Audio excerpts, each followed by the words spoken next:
What is up, guys? Now I'm Narendra the Comic, and before we start this video about what is a critic, should they exist, who are critics, where do they live, we won't go that far. We will not go that far. I'm going to preface this. I'm going to preface this with something some people are doing, and I think they're completely right in doing, which is comparing films.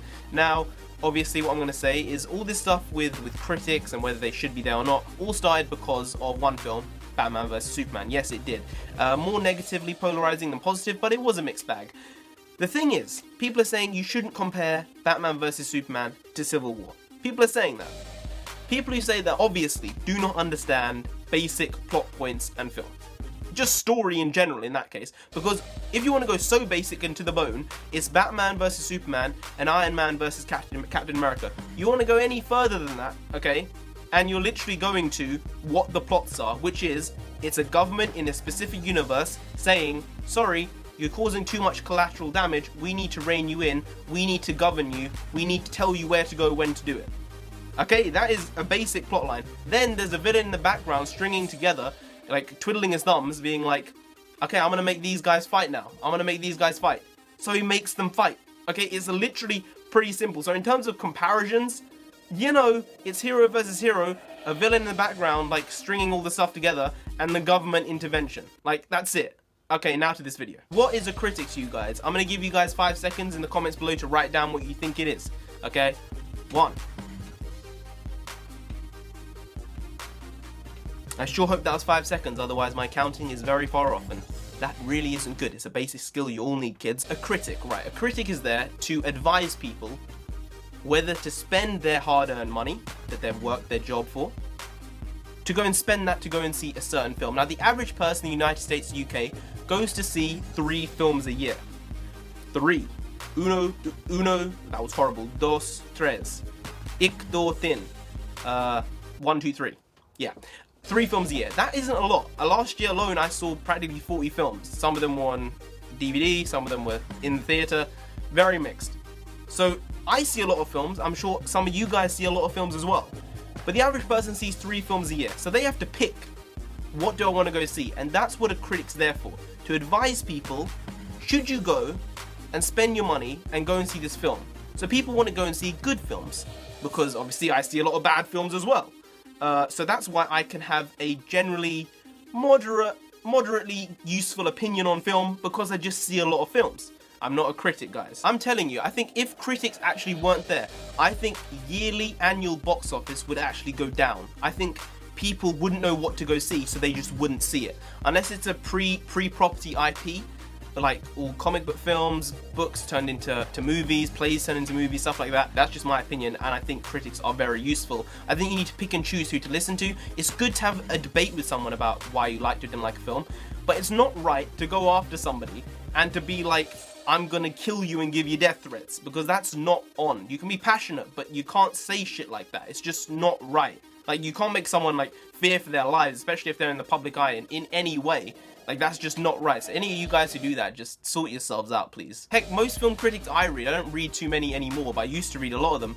Like, I disagreed with most of them most of the time. Like, but that doesn't mean that their opinion is useless. That just means it sheds a different light on what I saw. Sometimes it sways me. Most of the time it doesn't, but it's just a useful 2nd or 4th or 20th, 5th opinion that I've read or heard. So I think people shouldn't just bash people who don't have the same opinion of them. I saw this great thing which was like, your fact is an opinion, but my opinion is fact. And I feel with fanboys, with people who love properties regardless, I think that's something that's true, and it really almost ruined comic book fans to the world. I think comic fans have had a pretty bad light on them in the past because of the hate they give each other. Marvel, DC, just love everyone. One love. Come on, everybody. One love, Superwoman. There you go. Another YouTube reference. You know, why hate something inadvertently for no reason just because you love something else? It doesn't mean you can't love both things. I mean, that doesn't work if you're married, of course. That doesn't work. Also, guys, Rotten Tomatoes is not a bloody conspiracy theory. Rotten Tomatoes is just a compilation site of lots of reviews. That is literally it. You have to have a certain credential and you can be a Rotten Tomato reviewer. I mean, I don't want to be a Rotten Tomato reviewer, I want to be an actor. So if it's a good film, they're really friendly to you. If it's not a good film, they will rip you apart. But Rotten Tomatoes is not a conspiracy. Disney didn't buy Rotten Tomatoes. Warner Brothers actually owns part of Rotten Tomatoes. So them bashing their own film, like, as in people saying Disney bought it and bashed it, why would Warner Brothers buy it and then bash their own films? They should like love their film, shouldn't they? That doesn't make any sense, does it? There you go. Makes no sense. Theory debacle. Disney did not buy reviewers off. Calm your hype. They just didn't. That would ruin their company. It really would. I wouldn't have budged on my mind. I thought it was a very bad film. It wasn't a good film. It was mediocre to bad. The filmmaking wasn't good for me. Some people might have liked it. The reason why critics, I think, will maybe have different opinions to average person who sees maybe 5 films a year even. Let's even up it 5 films a year. Critics might have to see 80 films a year. So the amount of films they see the good, they see the very good, and then they see the bad. So they see so much that they're just like, this is boring stuff sometimes. So I see why critics might get bored of stuff. I wouldn't say Batman v Superman was a completely boring film, but there were bored segments of it for sure.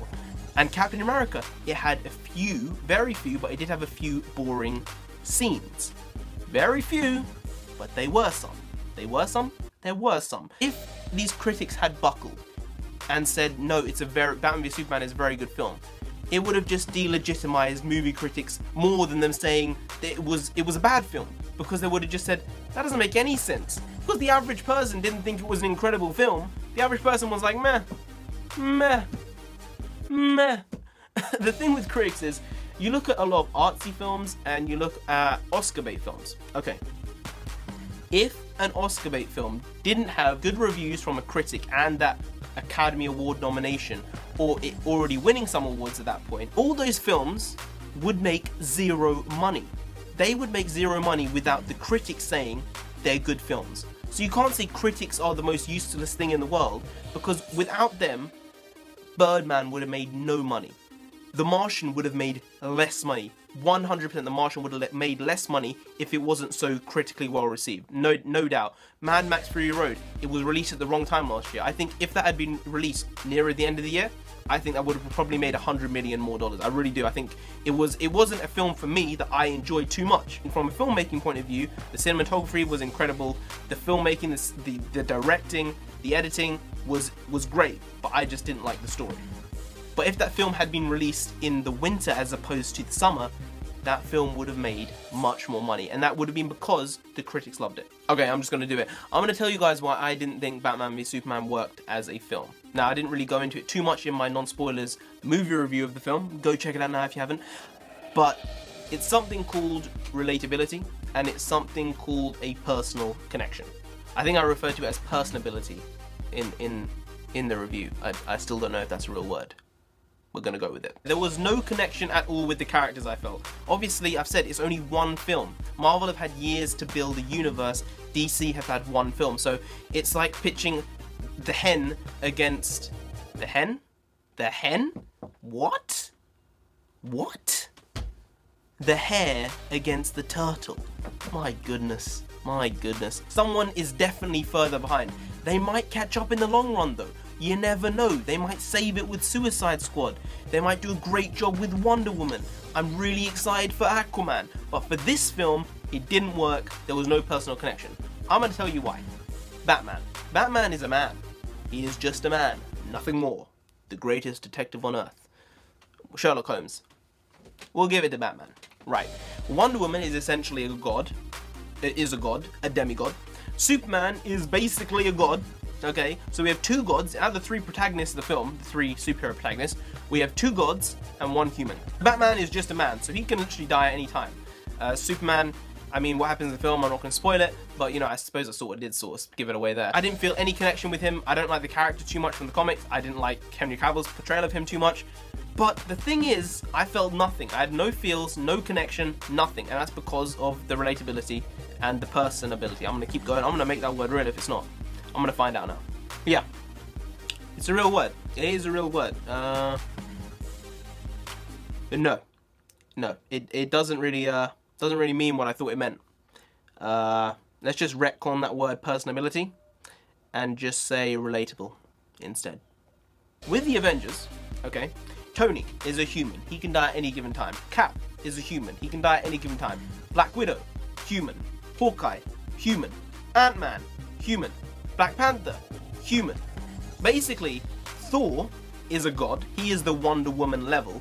The thing with Thor is, they make him a buffoon at times, and they make him a bit of a prick. But then, also, when he's on Earth, he's like a fish out of water, and they make him, I don't know what they make him. Well, they make him as endearing as possible, I guess. You sort of like the character because he's so stupid on Earth. And then there's Scarlet Witch. She is a human. I suppose she's as enhanced as you can get, really. She is almost like a god in some ways. The way they're playing her, I think she's gonna be literally like a god. I can see her being the one who takes out Thanos eventually. Like, she's super powerful. Maybe Vision's gonna get killed, and then Scarlet Witch is gonna be really angry and then kill Thanos. Maybe take the gems away from him. I don't know. Vision is an android. Fine, he is a godlike creature.